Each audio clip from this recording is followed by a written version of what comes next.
नीलाचल निवासाय नित्याय परमात्मने बलभद्र सुभद्राभ्यां जगन्नाथाय ते नमः।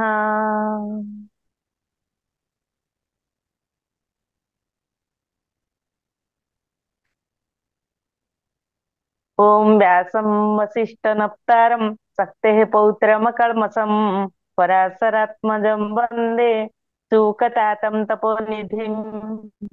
प्रथमे ଆଜି ଆମେ ବନ୍ଦନା କରି ଯୋଉ ବ୍ୟାସଦେବଙ୍କ ବନ୍ଦନା କ୍ରମରେ ଆମେ ବ୍ୟାସ ଦେବ କିଏ ସେ, ଆମେ ତାଙ୍କର କିଏ ସେ ତାଙ୍କର ପୁତ୍ର, କିଏ ତାଙ୍କର ପିତା, କିଏ ତାଙ୍କର ପିତାମହ, ଆମେ ଆଜି ସେଇ ଶ୍ଲୋକରେ ହିଁ ଜାଣିବା ଯେ ଓಂ ବ୍ୟାସମ୍ ବଶିଷ୍ଠ ନପ୍ତାରମ୍, ବଶିଷ୍ଠଙ୍କର ହଉଛନ୍ତି ସେ ହଉଛନ୍ତି ନାତି, ତାଙ୍କ କନ୍ୟାଙ୍କର ପୁତ୍ର ହଉଛନ୍ତି ବ୍ୟାସଦେବ। ଶକ୍ତେଃ ପୌତ୍ର,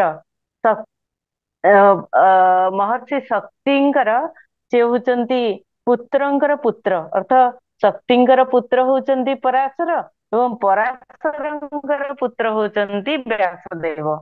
ଏଇ ଶକ୍ତେଃ ଅକଲ୍ମଷମ୍, ସେ ହଉଛନ୍ତି ନିଷ୍ପାପ ହଉଛନ୍ତି ବ୍ୟାସଦେବ। ଆଉ ସେ କିଏ ସେ କାହାଙ୍କର ପୁତ୍ର ନା ପରାଶରାତ୍ମଜಂ ବନ୍ଦେ, ପରାଶରଙ୍କର ଆତ୍ମଜ ଅର୍ଥ ପୁତ୍ର ସନ୍ତାନ, ସେ ହଉଛନ୍ତି ପରାଶରଙ୍କର ପୁତ୍ର। ଏବଂ ସୁକତାତମ୍, ତାଙ୍କର ପୁତ୍ର କିଏ, କାହାଙ୍କର ବାପା ସେ, କାହାଙ୍କର ପିତା ସେ ନା ସୁକଦେବଙ୍କର ସେ ହଉଛନ୍ତି ପିତା। ସୁକତାତମ୍ ତପୋନିଧି, ସେ ହଉଛନ୍ତି ତପସ୍ୟା କରି କରି ସେ ତପସ୍ୟା ଯାହାଙ୍କର ନିଧି, ଯାହାଙ୍କର ସମ୍ପତ୍ତି, ସେଇ ବ୍ୟାସଦେବଙ୍କୁ ବାରମ୍ବାର ପ୍ରଣାମ।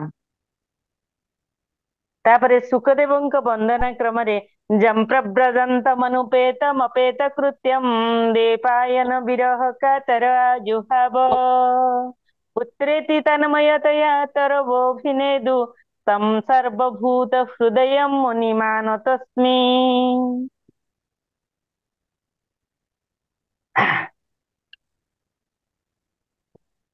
ओम मूकं करोति वाचालं पंगुं लङ्घयते गिरिं यत्कृपातमहं वन्दे परमानन्दमाधवम्। जं ब्रह्मा वरुणेन्द्र रुद्रमरुतः स्तुन्वन्ति दिवैस्तवैः वेदैः साङ्गपदक्रमोपनिषदैर्गायन्ति जं सामगाः ध्यानावस्थित तद्गतेन मनसा पश्यन्ति जं योगिनो यस्यान्तं न विदुः सुरासुरगणा देवाय तस्मै नमः।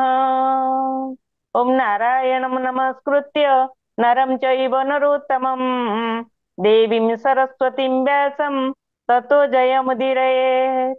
ओम श्री गणेशाय नमः। ओम नमो भगवते वासुदेवाय। कृष्णं नारायणं वन्दे, कृष्णं वन्दे व्रजप्रियं, कृष्णं द्वैपायनं वन्दे, कृष्णं वन्दे पृथासुतम्। এই ନିର୍ଦ୍ଦିଷ୍ଟ ଶ୍ଲୋକରେ ଆମେ କୃଷ୍ଣ କିଏ ସେ, କେଉଁଠି କୃଷ୍ଣଙ୍କୁ ଆମେ ପ୍ରଥମେ କୃଷ୍ଣಂ ନାରାୟଣಂ ବନ୍ଦେ, ଭଗବାନ ବିଷ୍ଣୁ ହେଉଛନ୍ତି କୃଷ୍ଣ, କୃଷ୍ଣಂ ବନ୍ଦେ ବ୍ରଜ ପ୍ରିୟମ, ବ୍ରଜ ଭୂମିର ଯିଏ ଅତ୍ୟନ୍ତ ପ୍ରିୟ ଯୋଉ କୃଷ୍ଣ, ସେ ହଉଛନ୍ତି ମଧ୍ୟ କୃଷ୍ଣ। ଆଉ କୃଷ୍ଣ କିଏ ନା କୃଷ୍ଣ ଦ୍ୱୈପାୟନମ, ବ୍ୟାସଦେବ ହଉଛନ୍ତି କୃଷ୍ଣ ଦ୍ୱୈପାୟନ ବୋଲି ତାଙ୍କୁ କୁହାଯାଏ। ସେ ହଉଛନ୍ତି କୃଷ୍ଣମ ଦ୍ୱୈପାୟନମ ବନ୍ଦେ, ଏବଂ କୃଷ୍ଣ ଦ୍ୱୈପାୟନ ଯିଏକି ବ୍ୟାସଦେବ, ତାଙ୍କୁ ପ୍ରଣାମ, ତାଙ୍କୁ ବନ୍ଦନା କରୁଛି। କୃଷ୍ଣମ ବନ୍ଦେ ପୃଥାସୁତମ, ଆଉ କିଏ କୃଷ୍ଣ ନା ପୃଥାସୁତ ହଉଛନ୍ତି ଅର୍ଜୁନ, ଅର୍ଜୁନ ମଧ୍ୟ କୃଷ୍ଣ, ତାଙ୍କୁ ଦ୍ୱିତୀୟ କୃଷ୍ଣ ବୋଲି କୁହାଯାଏ, ଦ୍ୱିତୀୟ କୃଷ୍ଣ ବୋଲି ମଧ୍ୟ କୁହାଯାଏ। ଏଇ ପ୍ରକାରରେ ଚାରି ଜଣ କୃଷ୍ଣଙ୍କୁ ବନ୍ଦନା କରିବାରେ ଆମେ ଆଜି ଆରମ୍ଭ କରିବା ଭାଗବତ। ଆମେ ଗଲା କ୍ଲାସରେ ପଢିଥିଲେ ଯେ ଦେବର୍ଷି ନାରଦ ଅତ୍ୟନ୍ତ ଚିନ୍ତାତୁର ହେଇଯାଇଛନ୍ତି, ବଦ୍ରିକାଶ୍ରମ ସେଇ ଚିନ୍ତାତୁର ହେଇଯାଇଛନ୍ତି। କାହିଁକି ନା ଜ୍ଞାନ ବୈରାଗ୍ୟଙ୍କୁ କେମିତି ମୁକ୍ତ କରିବେ, କେମିତି ତାଙ୍କର ଅବସ୍ଥା ପରିବର୍ତ୍ତନ ହବ, ସେଇ ଲକ୍ଷ୍ୟରେ ସେ ଯେତେବେଳେ ବଦ୍ରିକାଶ୍ରମକୁ ଚାଲି ଯାଇଛନ୍ତି ବିବ୍ରତ ମାନସ ମଧ୍ୟରେ, ସେତେବେଳେ ସେ କଣ ଦେଖିଲେ ନା କୋଟି ସୂର୍ଯ୍ୟ ସମ ତେଜସ୍ୱୀ ସନକାଦି ମୁନୀଶ୍ୱର ମାନଙ୍କୁ ଦେଖିଲେ, ଦର୍ଶନ କଲେ। ଯେ ଚାରି ମୁନି मुनि मानकर ईश्वर जे जो सनकादि ऋषि सनक सनंद सनत कुमार सनंदन ଏଇଭଳି 4 ଜଣ ଋଷିଙ୍କୁ ଯେତେବେଳେ ଦର୍ଶନ କଲେ ଅତ୍ୟନ୍ତ ଆନନ୍ଦିତ ହେଇଗଲେ ଏବଂ ସେଇ ପର୍ଯ୍ୟନ୍ତ ଆମେ ଜାଣିଥିଲେ। ତାପରେ ଶୁଣିବା ନାରଦ ଉବାଚ ଇଦାନିଂ ଭୂରି ଭାଗ୍ୟେନ ଭବଦ୍ଭି ସଙ୍ଗମୋ ଭବତ୍ କୁମାର ବ୍ରୁବତାଂ ଶୀଘ୍ରಂ କୃପାಂ କୃତ୍ୱା ମମ ପରି। ଶ୍ରୀ ନାରଦ କହିଲେ ହେ ମହାତ୍ମା ଗଣ ବଡ ଭାଗ୍ୟର ବିଷୟ ଯେ ମୁଁ ଏଠାରେ ଆପଣ ମାନଙ୍କର ସାକ୍ଷାତ ପାଇଗଲି। ଆପଣ ମାନେ କୃପା କରି ମତେ ସେହି ଉପାୟଟି କହିଦିଅନ୍ତୁ। ଏଠାରେ ଯେତେବେଳେ ଦର୍ଶନ କରିଦେଲେ 4 ଋଷିଙ୍କୁ ସେଇ ସନକାଦି ଋଷିଗଣଙ୍କୁ ଯେତେବେଳେ ଦର୍ଶନ କରିଗଲେ ଅତ୍ୟନ୍ତ ଆନନ୍ଦିତ ହୋଇ କହିଲେ ଯେ ମୁଁ ଯୋଉ ଉପାୟ ବିଷୟରେ ଜାଣିପାରୁନାହିଁ ମତେ ଯୋଉ ଶୂନ୍ୟବାଣୀ ହେଲା ଯେ ଏଇ ଉପାୟ କଲେ ଏଇ ପ୍ରକାର ସତ୍କର୍ମ କଲେ ଆପଣଙ୍କର କଲ୍ୟାଣ ହେବ ଏବଂ ସେଇ ଜ୍ଞାନ ବୈରାଗ୍ୟଙ୍କର ମଧ୍ୟ କଲ୍ୟାଣ ହେବ ସାଧିତ ହେଇପାରିବ। ଏଇ ଯୋଉ ଶୂନ୍ୟବାଣୀ ଆପଣ କହିଦିଅନ୍ତୁ କୃପା କରିକିରି ମତେ ସେଇ ଉପାୟଟି ବୋଲି ପ୍ରକାଶ କରୁଛନ୍ତି। ନାରଦ କହୁଛନ୍ତି ଦୟାକରି ଆମକୁ ମତେ ଜଣେଇ ଦିଅନ୍ତୁ। ଭବନ୍ତ ଯୋଗିନଃ ସର୍ବେ ବୁଦ୍ଧିମନ୍ତ ବହୁ ଶ୍ରୁତାଃ ପଞ୍ଚହାୟନ ସଂଯୁକ୍ତା ପୂର୍ବେ ସାମପି ପୂର୍ବଜାଃ। କହୁଛନ୍ତି ଆପଣ ମାନେ ସମସ୍ତେ ବିଶିଷ୍ଟ ଯୋଗୀ ବୁଦ୍ଧିମାନ ଓ ବିଦ୍ୱାନ। ଆପଣ ମାନେ ଦେଖିବାକୁ ସିନା 5 ବର୍ଷିଆ ବାଳକ ପରି ଜଣା ପଡୁଛନ୍ତି କିନ୍ତୁ ହେ ପୂର୍ବଜ ମାନଙ୍କର ପୂର୍ବଜ ଆପଣ ମାନେ ସର୍ବଦା ବୈକୁଣ୍ଠ ଧାମରେ ନିବାସ କରନ୍ତି। ନିରନ୍ତର ହରିକୀର୍ତ୍ତନରେ ତତ୍ପର ରହନ୍ତି। ଭଗବତ ଲୀଳାମୃତ ଆସ୍ୱାଦନ କରି ସର୍ବଦା ସେଥିରେ ଉନ୍ମତ୍ତ ରହନ୍ତି ଏବଂ ଏକମାତ୍ର ଭଗବତ କଥା ହିଁ ହେଉଛି ଆପଣ ମାନଙ୍କ ଜୀବନର ଆଧାର। କହୁଛନ୍ତି ଯେ ସଦା ବୈକୁଣ୍ଠ ନୀଳୟା ହରିକୀର୍ତ୍ତନ ତତ୍ପରଃ ଲୀଳାମୃତ ରସୋନ୍ମତାଃ କଥା ମାତ୍ରୈକ ଜୀବିନଃ। ଯେଉଁ ସନକାଦି ଋଷିଗଣ ତାଙ୍କୁ ଦର୍ଶନ ମାତ୍ରକେ ଏତେ ଆନନ୍ଦିତ ହେଇଯାଇଛନ୍ତି କାରଣ ସେଇ ସନକାଦି ଋଷିଗଣ କଣ କରନ୍ତି ସେ ହଉଛନ୍ତି ବୈକୁଣ୍ଠ ଧାମରେ ନିତ୍ୟ ନିବାସ କରନ୍ତି ଏବଂ ସେ ଏଭଳି ଭାବରେ ନିରନ୍ତର ହରିକୀର୍ତ୍ତନରେ ତତ୍ପର ରହନ୍ତି ଯେ ଭଗବତ ଲୀଳାମୃତରେ ଏଭଳି ଆସ୍ୱାଦନ କରି ସର୍ବଦା ସେଥିରେ ଉନ୍ମତ୍ତ ରହନ୍ତି ଯେ ଯାହାକି ଭଗବତ କଥା ସେମାନଙ୍କ ଜୀବନର ଏକମାତ୍ର ଆଧାର ବୋଲି ପ୍ରକାଶ କରୁଛନ୍ତି ଦେବର୍ଷି ନାରଦ।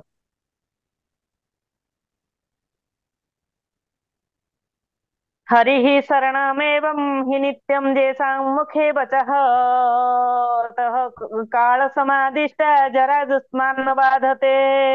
हरिः शरणं भगवान ହିଁ ଆମର ଆଶ୍ରୟ। ଏହି ମନ୍ତ୍ର ସର୍ବଦା ଆପଣଙ୍କ ମୁଖରୁ ଉଚ୍ଚାରିତ ହେଉଥାଏ। କାଳ ପ୍ରେରିତ ବୃଦ୍ଧାବସ୍ଥା ମଧ୍ୟ ଆପଣ ମାନଙ୍କୁ ବାଧା ଦେଇପାରେ ନାହିଁ। କହୁଛନ୍ତି ଯେ ଆପଣ ସଦା ଯେତେବେଳେ ଯୋଉ ସ୍ଥାନକୁ ଯାଆନ୍ତି ହରି ହିଁ ଶରଣମ୍ ଏବଂ କେବଳ ହରି ହିଁ ଶରଣ ବୋଲି ସବୁ ସ୍ଥାନରେ ଆପଣ ପ୍ରଚାର ପ୍ରସାର କରିଚାଲନ୍ତି। ସେଇ ଭଗବାନ ବିଷ୍ଣୁଙ୍କର ସର୍ବଦା ନାମ କୀର୍ତ୍ତନ କରି ଚାଲନ୍ତି ସବୁ ସ୍ଥାନରେ ଯେତେବେଳେ ମୁଖରୁ ଉଚ୍ଚାରିତ ହୁଏ ଆପଣଙ୍କର। ତେଣୁ କାଳ ପ୍ରେରିତ ସେଥିପାଇଁ ଆପଣଙ୍କର କଣ ହେଇଛି ନା କାଳ ପ୍ରେରିତ ଯୋଉ ବୃଦ୍ଧାବସ୍ଥା ଯୋଉ ଶୈଶବ କୈଶୋର ଯୌବନ ବୃଦ୍ଧାବସ୍ଥା ଆସେ ସମସ୍ତ ମନୁଷ୍ୟ ମାନଙ୍କର କିନ୍ତୁ ଆପଣଙ୍କ କ୍ଷେତ୍ରରେ ତାହା ଘଟି ନଥାଏ। କାହିଁକି ନା ଆପଣ ସଦା ସର୍ବଦା ଭଗବତ ଲୀଳାମୃତ ଏଭଳି ଭାବରେ ଗାନ କରନ୍ତି ଏଭଳି ଭାବରେ ଭଗବତ ଲୀଳାରେ ତଲ୍ଲୀନ ରୁହନ୍ତି ଯେ ଆପଣଙ୍କୁ ଆଉ ଶୈଶବ ଅବସ୍ଥା ହିଁ ସଦା ସର୍ବଦା ଆପଣ 5 ବର୍ଷର ବାଳକ ସଦୃଶ ଦେଖାଯାଆନ୍ତି। ଆପଣ ମାନେ ଯୋଉ ଆପଣ 4 ମୁନି ଋଷି ଆପଣଙ୍କର ସେଇ ଅବସ୍ଥା ସେଇ ଶୈଶବ ଅବସ୍ଥା ହିଁ ସଦା ଲାଗି ରହିଥାଏ। ତେଣୁ ଆପଣ ମାନେ ଧନ୍ୟ ଏଇ ଅବସ୍ଥାରେ ରହିଥିବାରୁ। ଯେସାଂ ଭ୍ରୁଭଙ୍ଗ ମାତ୍ରେଣ ଦ୍ୱାରପାଳୌ ହରେଃ ପୁରା ଭୂମୌ ନିପତିତୌ ସଦ୍ୟୋ ଯତ୍କୃପାତଃ ପୁରଂ ଗତୌ। ପୂର୍ବ କାଳରେ ଆପଣ ମାନଙ୍କର ଭ୍ରୁଭଙ୍ଗୀ ମାତ୍ରକେ ଭଗବାନ ବିଷ୍ଣୁଙ୍କର ଦ୍ୱାରପାଳ ଜୟ ଓ ବିଜୟ ତୁରନ୍ତ ପୃଥିବୀକୁ ଖସି ପଡିଥିଲେ ଏବଂ ଆପଣ ମାନଙ୍କ କୃପାରୁ ହିଁ ସେମାନେ ପୁନର୍ବାର ବୈକୁଣ୍ଠ ଲୋକରେ ପହଞ୍ଚିଗଲେ। ତାହେଲେ କହୁଛନ୍ତି ଯେ ଯେତେବେଳେ ଆପଣ ଭଗବାନ ବିଷ୍ଣୁଙ୍କୁ ଦର୍ଶନ କରିବା ପାଇଁ ଯାଇଛନ୍ତି ଏବଂ ଜୟ ବିଜୟ ଦ୍ୱାରପାଳ ଦୁହେଁ ଯେତେବେଳେ ଆପଣଙ୍କୁ ଦର୍ଶନ କଲେ ଆପଣ ତ ମାତ୍ର 5 ବର୍ଷର ବାଳକ ପରି ଆପଣ ମାନେ ଦେଖା ଯାଉଥିଲେ। ତେଣୁ ସେ ଆଉ ଆପଣ ମାନଙ୍କୁ ସେଇ ପ୍ରକାର ସମ୍ମାନ ନ ଜଣେଇ ଯୋଉ ପ୍ରକାରରେ ବିଷ୍ଣୁ ଭକ୍ତଙ୍କୁ ସମ୍ମାନ ଦିଆଯାଏ ସେ ପ୍ରକାରର न करी ଆପଣଙ୍କୁ ଉପହାସ କରିଥିଲେ। ଯୋଉ ଉପହାସର ଫଳ ସ୍ୱରୂପ ଆପଣ କଣ କରିଥିଲେ ନା ସେମାନଙ୍କୁ କ୍ଷଣକ ମଧ୍ୟରେ ଭ୍ରୁଭଙ୍ଗୀ ମାତ୍ରରେ ଆପଣ କଣ କରିଥିଲେ ନା ଜୟ ବିଜୟଙ୍କୁ ତୁରନ୍ତ ପୃଥିବୀ ପୃଷ୍ଠକୁ ଖସି ପଡିବା ପାଇଁ ବାଧ୍ୟ କରିଥିଲେ ଏବଂ ସେମାନେ ଅତ୍ୟନ୍ତ ନିଚ କୂଳରେ ଜନ୍ମଗ୍ରହଣ କରିଥିଲେ, ଯାହାକି ଦୈତ୍ୟ କୂଳରେ ଜନ୍ମଗ୍ରହଣ କରିଥିଲେ ଏବଂ ଅନେକ କଷ୍ଟ ପାଇଥିଲେ ସେଇ ପୃଥିବୀ ଲୋକରେ।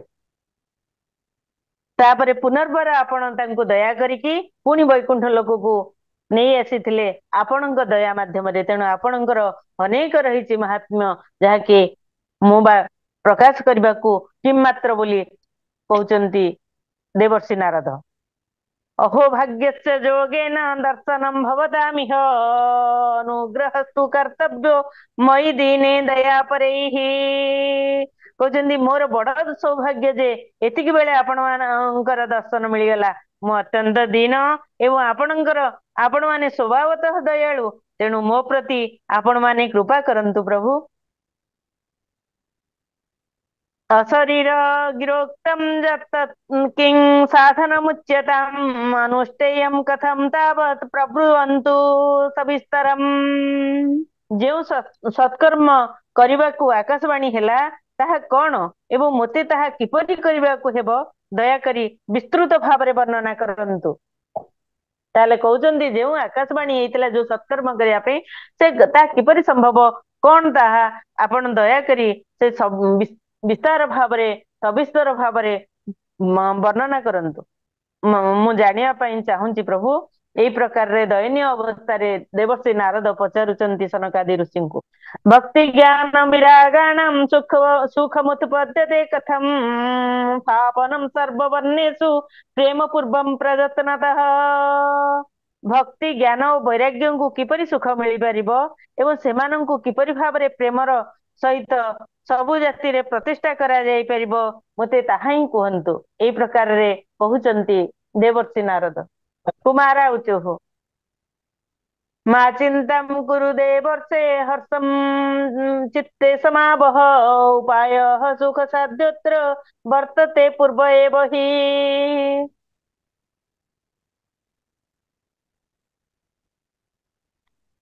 ସନକାଦି ଋଷି କହିଲେ, ହେ ଦେବର୍ଷି, ଆପଣ ଚିନ୍ତା କରନ୍ତୁ ନାହିଁ, ମନକୁ ପ୍ରସନ୍ନ କରନ୍ତୁ। ସେମାନଙ୍କୁ ଉଦ୍ଧାର କରିବାର ଗୋଟିଏ ସରଳ ଉପାୟ ପୂର୍ବ କାଳରୁ ହିଁ ରହିଛି। अहो नारद धन्योसी विरक्तानां शिरोमणिः सदा श्रीकृष्ण दासानाम् अग्रणी अर्जोग ଭାସ୍କର। ହେ ନାରଦ, ଆପଣ ଧନ୍ୟ, ଆପଣ ତ ବୈରାଗୀ ମାନଙ୍କର ଶିରୋମଣି, ପୁଣି ଆପଣ ହେଉଛନ୍ତି ଶ୍ରୀକୃଷ୍ଣ ଦାସ ମାନଙ୍କର ଚିର ପଥ ପ୍ରଦର୍ଶକ ଏବଂ ଭକ୍ତି ଯୋଗର ଭାସ୍କର। ତାହେଲେ ଏଠାରେ ସନକାଦି ଋଷି ଅତ୍ୟନ୍ତ ଗଦଗଦ ହେଇକିରି ସେ ନାରଦଙ୍କର ପ୍ରଶଂସାରେ ଶତମୁଖ ହୋଇ ପଡିଛନ୍ତି ଏବଂ କୋଉ ପ୍ରକାରରେ ଆପଣ ବିଷ୍ଣୁ ଭକ୍ତ ଏବଂ ସମସ୍ତ ବୈରାଗୀ ମାନଙ୍କର ଶିରୋମଣି ଏବଂ କୋଉ ପ୍ରକାରରେ ଆପଣ ଭକ୍ତି ଯୋଗର ଭାସ୍କର ସର୍ବଶ୍ରେଷ୍ଠ ଭକ୍ତ, ଆପଣ ସେଇ ପ୍ରକାରରେ ତାଙ୍କୁ ପ୍ରଶଂସା କରି କହୁଛନ୍ତି। त्वयि चित्रं न मन्तव्यं भक्त्यर्थमनुवर्तिनि घटते कृष्णदासस्य भक्तेः संस्थापना सदा। ଆପଣ ଭକ୍ତି ଦେବୀଙ୍କ ନିମନ୍ତେ ଯେଉଁ ଉଦ୍ଯୋଗ କରି ତାହା ଆପଣଙ୍କ ନିମନ୍ତେ ଭଗବାନଙ୍କ ଭକ୍ତ ମାନ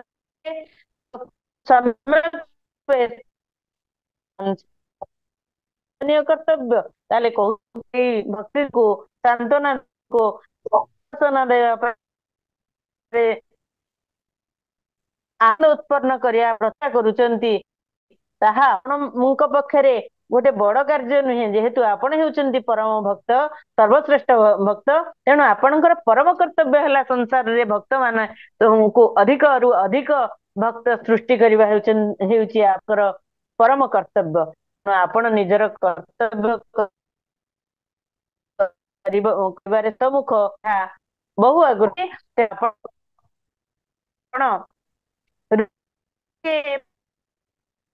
ଆପଣ ସର୍ବେ ଫଳପ୍ରଦ ଋଷି କଷ୍ଟ ଏବଂ କଲେ କହୁଛନ୍ତି ମାନେ ମାର୍ଗ ପ୍ରଦର୍ଶନ ସେ ଯଦି ଆମେ ଅବଲମ୍ବନ କରିବା ତାହେଲେ ଅତି ବେଶୀ ସ୍ୱର୍ଗ ପ୍ରାପ୍ତି ହୁଏ। वैकुंठ साधक पंथा गोप्यो हि वर्तते उपदेष्टा पुरुष ଭାଗ୍ୟ ନଲତେ ମାନଙ୍କୁ ପ୍ରାପ୍ତ କରାଉଥିବା ମାର୍ଗ ଏ ପର୍ଯ୍ୟନ୍ତ ଗୁପ୍ତ ହୋଇ ରହିଛି। ଭାଗ୍ୟ ଥିଲେ ହିଁ ସେହି ମାର୍ଗ ପ୍ରଦର୍ଶନକାରୀ ପୁରୁଷ ମିଳନ୍ତି। ତାହେଲେ କହୁଛନ୍ତି ଯେ ଯଦି ଭଗବାନଙ୍କୁ ଅତି ବେଶୀରେ ଯୋଉ ଋଷି ମାନେ ଯୋଉ ମାର୍ଗ ଦେଖାଇ ଯାଇଛନ୍ତି ସେଥିରେ ଅତି ବେଶୀରେ ସ୍ୱର୍ଗ ପ୍ରାପ୍ତି ହେଇପାରେ, କିନ୍ତୁ ଭଗବାନଙ୍କୁ ପ୍ରାପ୍ତ କରାଇ ଦେଉଥିବା ଯୋଉ ମାର୍ଗ ଏ ପର୍ଯ୍ୟନ୍ତ ଗୁପ୍ତ ହୋଇ ରହିଛି ସେ ମାର୍ଗ ସବୁଆଡେ ଖୋଲା ହେଇକି ନାହିଁ, ସମସ୍ତେ ଜାଣିବା ପାଇଁ ସୁଯୋଗ ନାହିଁ।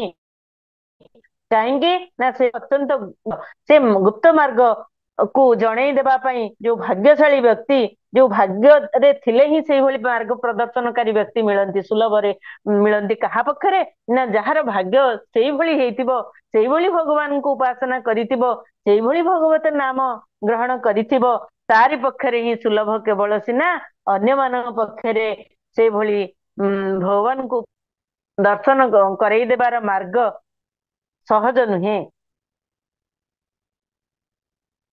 ତେଣୁ ସେ सत्कर्म तव निर्दिष्टं व्योमवाचा तु जत पुरा तदुच्यते शृणुष्वद्य स्थिर चित्तः प्रसन्नधि। ଶୂନ୍ୟବାଣୀ ଦ୍ୱାରା ଆପଣଙ୍କୁ ଯେଉଁ ସତ୍କର୍ମର ସଂକେତ ମିଳିଛି ତାହା ଆମେ କହିଦେଉଛୁ, ଆପଣ ପ୍ରସନ୍ନ ମନରେ ଏକାଗ୍ର ଚିତ୍ତ ହୋଇ ଶୁଣନ୍ତୁ। ତାହେଲେ ସେ ତ ଅତ୍ୟନ୍ତ ବ୍ୟାକୁଳ ମନରେ ଯେତେବେଳେ ବୁଲୁଛନ୍ତି ସବୁ ସ୍ଥାନରେ ଯୋଉ ପ୍ରଶ୍ନର ସମାଧାନ ପାଇଁ ଅନେକଙ୍କୁ ପଚାରିଛନ୍ତି, ସେଠି ସେ କହୁଛନ୍ତି ଶେଷରେ ସନକାଦି ଋଷି କହୁଛନ୍ତି ଯେ ଶୂନ୍ୟବାଣୀ ଦ୍ୱାରା ଆପଣଙ୍କୁ ଯେଉଁ ସତ୍କର୍ମ ବିଷୟରେ ସଂକେତ ମିଳିଛି ଆମେ ଅତି ପ୍ରସନ୍ନ ହୋଇ ଅତି ଆନନ୍ଦିତ ହୋଇ ଆପଣଙ୍କୁ ସେଇ ମାର୍ଗ ଦଉଛୁ, ଆପଣ ଏକାଗ୍ର ଚିତ୍ତରେ ଶୁଣନ୍ତୁ। ଦ୍ରବ୍ୟ ଯଜ୍ଞ ତପଯଜ୍ଞ ଯୋଗ ଯଜ୍ଞ ତଥା ପरे ସ୍ୱାଧ୍ୟାୟ ଜ୍ଞାନ ଯଜ୍ଞଶ୍ଚ ते तु कर्म विसूचिका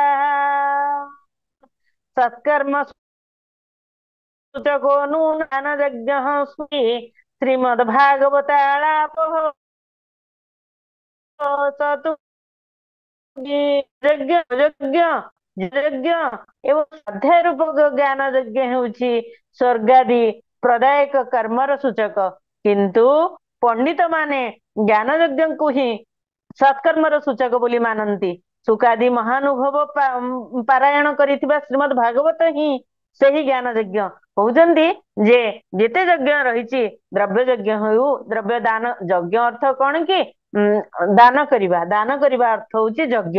ତେଣୁ ଦ୍ରବ୍ୟ ଯଜ୍ଞ ହେଉ କିମ୍ବା ତପ ଯଜ୍ଞ ହେଉ କିମ୍ବା ଯୋଗ ଯଜ୍ଞ ହେଉ କିମ୍ବା ସ୍ୱାଧ୍ୟାୟ ରୂପକ ଜ୍ଞାନ ଯଜ୍ଞ ହେଉ, ଏ ସବୁ ଠାରୁ ଉର୍ଦ୍ଧ୍ୱରେ ସବୁଠୁ ବଡ କଣ ନା ଜ୍ଞାନ ଯଜ୍ଞ ହଉଛି ସତ୍କର୍ମ।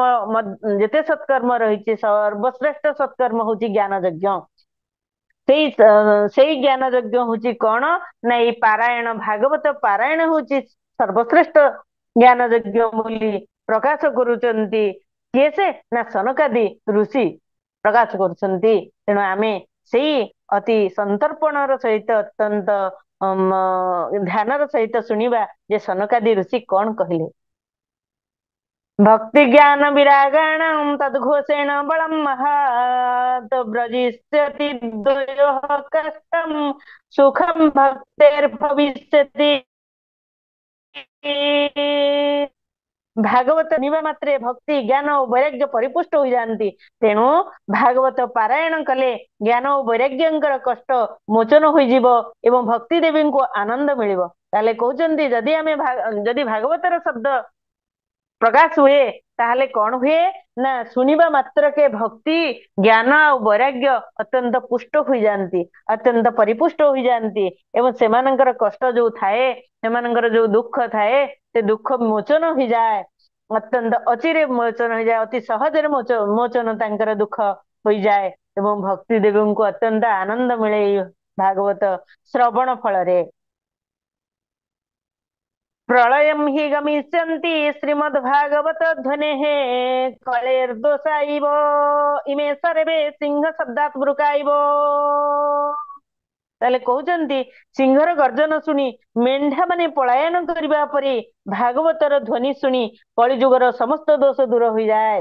ତାହେଲେ ଏ ଯୋଉ ଉପମା ଦଉଛନ୍ତି ସନକାଦି ଋଷି ଯେ ଯେଉଭଳି ଭାବରେ ସିଂହର ଗର୍ଜନ ଶୁଣି ମେଣ୍ଢା ମାନେ ପଳାୟନ କରନ୍ତି ସେଇ ସ୍ଥାନରୁ ଛତ୍ରଭଙ୍ଗ ଦେଇ ଚାଲି ଯାଆନ୍ତି, ସେଇ ପ୍ରକାରରେ ଭାଗବତର ଧ୍ୱନି ଶୁଣି କଳିଯୁଗର ସମସ୍ତ ଦୋଷ ଦୁର୍ବଳତା ଯୋଉ ଥାଏ ସମସ୍ତ ଦୂର ହୋଇଯାଏ।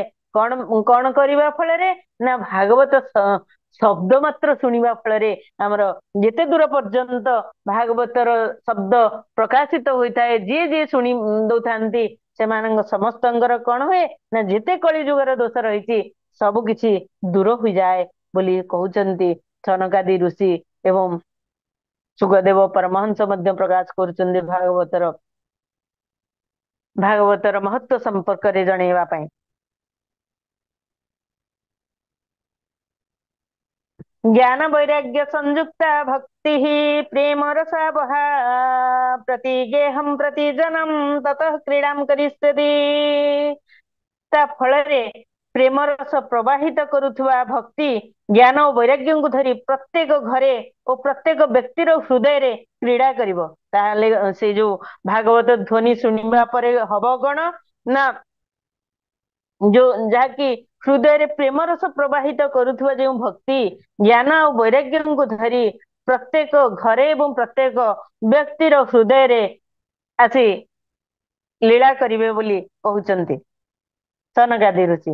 ନାରଦ ଉବାଚ वेद वेदांत घोषैश्च गीता पाठे प्रबोधितम् भक्ति ज्ञान विरागाणम नोदतिष्ठत्रिकम ଯଦା। କହୁଛନ୍ତି ଶ୍ରୀ ନାରଦ କହିଲେ ମୁଁ ବେଦ ବେଦାନ୍ତ ଧ୍ୱନି ଓ ଗୀତା ପାଠ କରି ସେମାନଙ୍କୁ ଜାଗ୍ରତ କରିବାକୁ ବହୁ ଚେଷ୍ଟା କଲି, କିନ୍ତୁ ଭକ୍ତି ଜ୍ଞାନ ଓ ବୈରାଗ୍ୟ ଜାଗ୍ରତ ହେଲେ ନାହିଁ। କହୁଛନ୍ତି ଯେ ଯେତେ ବେଦ ବେଦାନ୍ତ ଧ୍ୱନି ମୁଁ ପ୍ରକାଶ କଲି, ଗୀତା ପାଠ କଲି, ସବୁ କଲେ ମଧ୍ୟ ଏ ଭକ୍ତି ଆଉ ଜ୍ଞାନ ବୈରାଗ୍ୟଙ୍କର ମନରେ କୌଣସି ସେମାନେ ଜାଗ୍ରତ ହେଇପାରିଲେନି, ତାଙ୍କ ମନରେ କିଛି ଆନନ୍ଦ ସୃଷ୍ଟି ହେଲା ନାହିଁ। ଶ୍ରୀମଦ୍ ଭାଗବତ ଆଳାପାତ୍ ତତ୍କଥଂ ବୋଧମେଷ୍ୟତେ ତତ୍କଥା ସୁତୁ ବେଦାର୍ଥ ଶ୍ଲୋକେ ଶ୍ଲୋକେ ପଦେ ପଦେ। କହୁଛନ୍ତି ଏପରି ଅବସ୍ଥାରେ ସେମାନଙ୍କୁ ଶ୍ରୀମଦ୍ ଭାଗବତ ଶୁଣାଇଲେ କିପରି ବା ଜାଗ୍ରତ ହେବେ? ସେହି ମହାପୁରାଣର ପ୍ରତ୍ୟେକ ଶ୍ଲୋକ ପ୍ରତ୍ୟେକ ପଦ ସହିତ ରହିଛି। ତାହେଲେ କହୁଛନ୍ତି ଯେ ଏଇ ବେଦ ବେଦାନ୍ତ ଯୋଉ ମୁଁ ଶୁଣେଇଛି, ଯୋଉ ଧ୍ୱନି ଶୁଣେଇଛି, ଯୋଉ ଗୀତା ପାଠ କରେଇଛି, ସେ ସବୁ କଣ ରହିଛି ନା ଏଇ ଭାଗବତ ହେଇଛି କୋଉଠୁ ନା ସେ ବେଦ ବେଦାନ୍ତର ସାର ତ ହିଁ ସେଇଠି ରହିଛି। ଆଉ ମୁଁ ଭାଗବତ ଟା ଶୁଣେଇ ଦେଲେ ସେମାନେ କିଭଳି ଜାଗ୍ରତ ହେଇଯିବେ, କିଭଳି ସେମାନଙ୍କର ଆନନ୍ଦ ଉତ୍ପନ୍ନ ହବ ବୋଲି ଆପଣ କହୁଛନ୍ତି। ମୋ ମନରେ ସଂଶୟ ହେଉଛି, ତେଣୁ ସେଇଥିରେ ତ ସାରାଂଶ ହିଁ ଭାଗବତରେ ରହିଛି। ଆଉ ମୁଁ ତ ବେଦ ବେଦାନ୍ତ ଗୀତା ଆଦି ଶୁଣେଇଛି ସେମାନଙ୍କୁ, ତ ସେମାନେ ହେଇବେ। ତେଣୁ ଆପଣ ତ संयम्येनं भवन्तो मोघदर्शनाः विलम्बो नात्र कर्तव्य शरणागत वत्सला। କହୁଛନ୍ତି ଆପଣ ମାନେ ତ ଶରଣାଗତ ବତ୍ସଳ, ଆପଣ ମାନଙ୍କର ଦର୍ଶନ କଦାପି ନିଷ୍ଫଳ ହୁଏ ନାହିଁ, ତେଣୁ ଶୀଘ୍ର ମୋର ଏଇ ସନ୍ଦେହ ଦୂର କରନ୍ତୁ, ଆଉ ଅଧିକ ବିଳମ୍ବ କରନ୍ତୁ ନାହିଁ।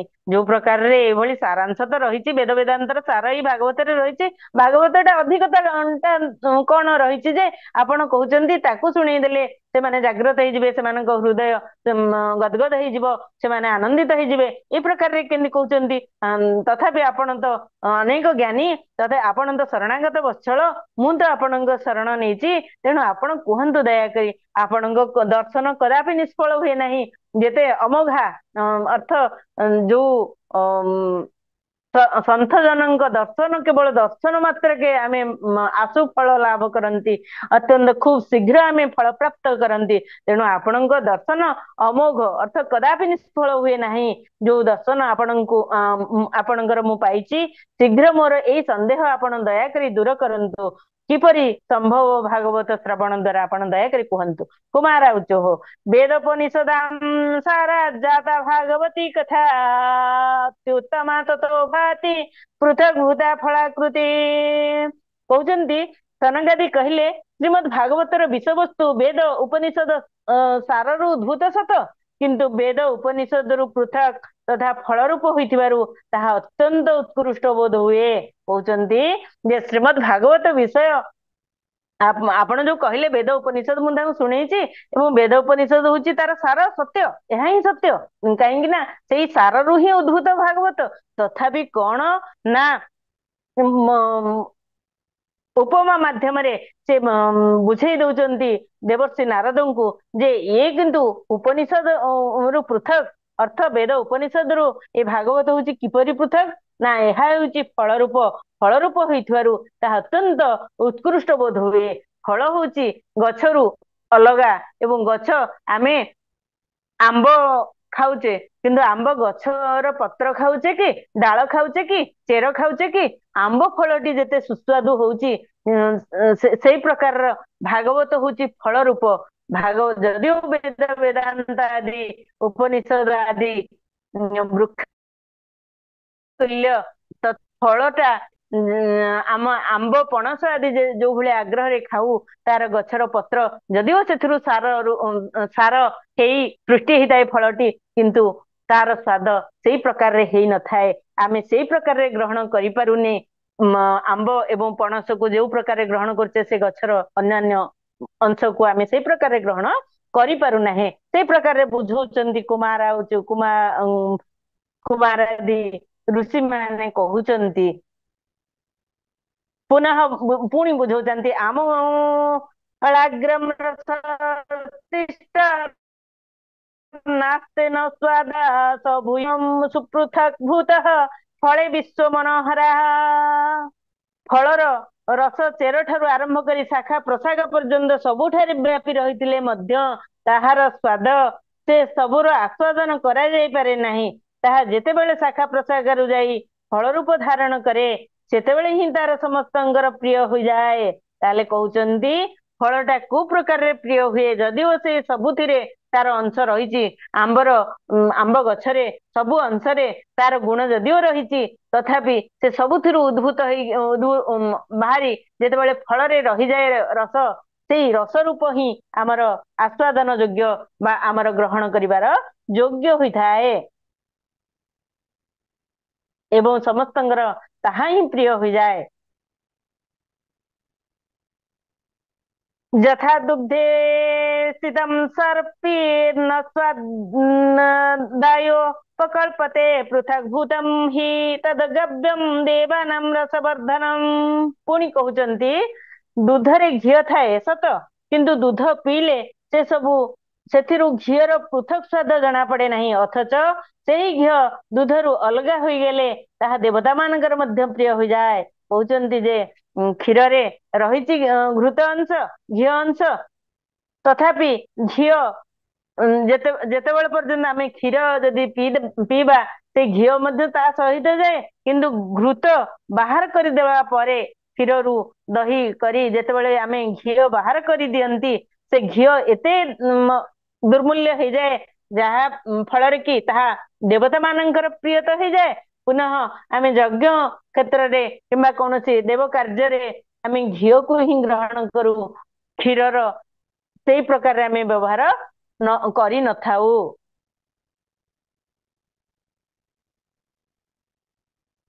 ईषुणामपि मध्यान्तं शर्करा व्याप्यतिष्ठति पृथक् भूता च सा मिष्टा तथा भागवती कथा। पुଣି ପୁନଃ ବାରମ୍ବାର ଉପମା ମାଧ୍ୟମରେ ବୁଝେଇ ଚାଲିଛନ୍ତି କୁମାରଗଣ। ସନକ ସନନ୍ଦାନୀ ସନତ କୁମାର ଆଦି ଋଷିଗଣ କହୁଛନ୍ତି ଯେ ଆଖୁର ମୂଳରୁ ଅଗ ପର୍ଯ୍ୟନ୍ତ ସର୍ବତ୍ର ଶର୍କରା ମଧୁର ରସ ବ୍ୟାପି ରହିଥିଲେ ମଧ୍ୟ ତଥାପି ଆଖୁରୁ ତାହା ଅଲଗା ହୋଇଗଲେ ତାର ମଧୁରତା ଅଧିକ ଜଣା ପଡେ। ଭାଗବତ କଥା ଠିକ ସେହିପରି ତାର ଗର୍ଭକ ମଧୁର। ପୁଣି କହୁଛନ୍ତି ଯେ ଯେମିତି ଆଖୁ ବୃକ୍ଷର ଆରମ୍ଭରୁ ଶେଷ ପର୍ଯ୍ୟନ୍ତ ଯଦିଓ ଥାଏ, କିନ୍ତୁ ତାକୁ ଯେତେବେଳେ ବାହାର କରି ଦିଆଯାଏ ତାର ରସ ଯୋଉ ପ୍ରକାରରେ ହୁଏ ଏବଂ ଖାଇବା ଯୋଗ୍ୟ ହୁଏ, ସେଇଭଳି ଯୋଉ ତୁଲ୍ୟ ରସ ଯୋଉ ଭଳି ସେଇପରି ଭାଗବତ ହଉଛି ଅତ୍ୟନ୍ତ ସାରଗର୍ଭକ ଓ ମଧୁର। କୋଉଥିରୁ ନା ଯୋଉ ବେଦ ବେଦାନ୍ତ ଗୀତା ଆଦି ଗ୍ରନ୍ଥ ଠାରୁ ମଧ୍ୟ ଏହା ହଉଛି ସାର ରୂପ। इदं भागवतं नाम पुराणं ब्रह्म संहितं भक्ति ज्ञान विरागाणं स्थापनाय प्रकाशितम्। पुणी कहउचंती भागवत पुराण ହେଉଛି वेद समान भक्ति ज्ञान और वैराग्यଙ୍କ स्थापन निमंते ତାହାକୁ व्यासदेव प्रकाशित କରିଛନ୍ତି। କହୁଛନ୍ତି वेद समान ସତ କିନ୍ତୁ ଭକ୍ତି ଜ୍ଞାନ ଆଉ ବୈରାଗ୍ୟଙ୍କୁ ସଂସାରରେ ସ୍ଥାପନ କରିବା ପାଇଁ ତାଙ୍କର ନିମନ୍ତେ ଏଇ व्यासदेव ଏଇ ଗ୍ରନ୍ଥକୁ ପ୍ରକାଶ କରିଛନ୍ତି। वेदांत वेद सुस्नाते गीताया अपि कर्तरी परितापवती व्यासे मुह्यता ज्ञान सागरे तदा त्वया पुरा प्रोक्तं चतुश्लोक समन्वितं तदा तदीय श्रवणात् सद्यो निर्बोध बादरायणः। पुणी कहउचंती जे पूर्व काଳରେ वेद वेदांतरे पारंगम तथा गीतार भगवान व्यासदेव जेते विषण्ण होई अज्ञान समुद्र उबुटुबु हेउथिले सेतेबेले परे आपण तांको 4 गोटी श्लोक अरे भागवत सुनाइथिले एवं ताहा सुनी देबा क्षणी तांकर समस्त चिंता दूर हो जाइतिला।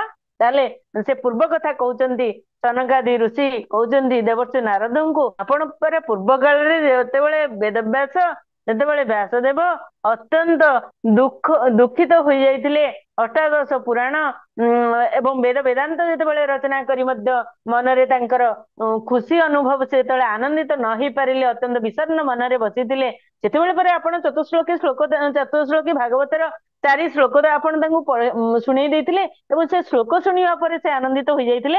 आपणकर कोन ए कथा मने नाही। ए प्रकार कहउचंती देवर्षि नारदଙ୍କୁ कुमारादि ऋषि तत्र ते विस्मय केन जतः प्रश्न करो भवान् श्रीमद्भागवतं श्राव्यं शोक दुःख विनाशनम्। आज पुणी भागवतर प्रभाव विषय आपणଙ୍କ मनरे किपरि संदेह जात हैला जे आपण हमकु ए सब पचारुचंती। आपण तो निजे वक्ता भागवतर वक्ता तथापि आपण केमती प्रश्न संशय केमिति हैला जे आपण ए सब मते पचारुचंती हमकु पचारुचंती। आपण सेही दुःख शोक विनाशकारी श्रीमद् भागवत पुराण ही शुणाइबा आवश्यक।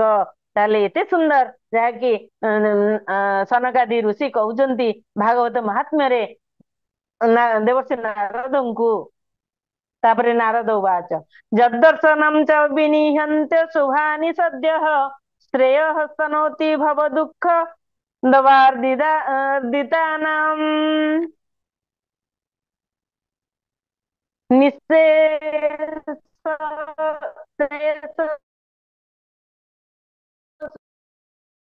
मुख गीतपानः। श्री नारद कहले हे सनकादि ऋषिगण आपण मानकर दर्शन जीवर सकल पाप तत्क्षणात नष्ट कर दिए एवं जे माने संसार दुख रूपी दावानल रे जळुछंती सेमानंक उपरे अति शीघ्र शांति जल वर्षण करिथाए। शेष देव तांकर सहस्र मुखरे गान करुथुबा भागवत कथामृत आपण माने निरंतर पान करुछंती। मु प्रेम लक्षणा भक्ति प्रकाश करने को अनुरोध करी आपण मानकर शरण नेउछि। ताले कहउचंती आपणकर शरण मु नेउछि। देवर्षि नारद कहउचंती जे सनकादि ऋषिଙ୍କୁ जे आमे शरण ग्रहण करूछु आपण प्रेम लक्षणा भक्ति प्रकाश करंतु बोली देवर्षि नारद अनुरोध करचंती सनकादि ऋषिଙ୍କୁ। भाग्योदयेन बहुजन्म समर्जितेन सत्संगमं च लभते पुरुष सदा वै अज्ञान हेतु कृत मोह मदांधकार नाशं विधाय हि तदोदयते विवेकः। अनेक जन्मर संचित पुण्य पुंज उदय हेबा फଳରେ मनुष्य को सत्संग सत्पुरुषଙ୍କ सान्निध्य मिले एवं सेही सत्संग लाभ अज्ञान जनित मोह और मदरूपी अंधकार नाश करी विवेक उदय कराई दिए। ताहले आपण सत्संगर କହୁଛନ୍ତି ଯେତେବେଳେ ଉଦୟଙ୍କ ସଙ୍ଗ ମହତ୍ ସଙ୍ଗ ହୁଏ, ସତ୍ସଙ୍ଗର ସତ୍ସଙ୍ଗ ଦ୍ଵାରା କଣ ହୁଏ, ତାହା ମୂଳରୁ ନଷ୍ଟ ହୋଇଯାଏ ଏବଂ ବିବେକ ଉଦୟ ହୁଏ। ଏଇ ପ୍ରକାରରେ ଯେତେବେଳେ କହୁଛନ୍ତି, ପ୍ରଶଂସା କରୁଛନ୍ତି ସତ୍ସଙ୍ଗର, ଆମେ ସେଇଠି ବିରାମ ନବା। ଓ ଇତି ଶ୍ରୀ ପଦ୍ମ ପୁରାଣେ ଉତ୍ତରାଖଣ୍ଡେ ଶ୍ରୀମଦ୍ ଭାଗବତ ମହାତ୍ମ୍ୟେ କୁମାର ନାରଦ ସମ୍ବାଦ ନାମ ଦ୍ୱିତୀୟ ଅଧ୍ୟାୟ। ओम नमो भगवते वासुदेवाय। ओम श्री कृष्णार्पणमस्तु।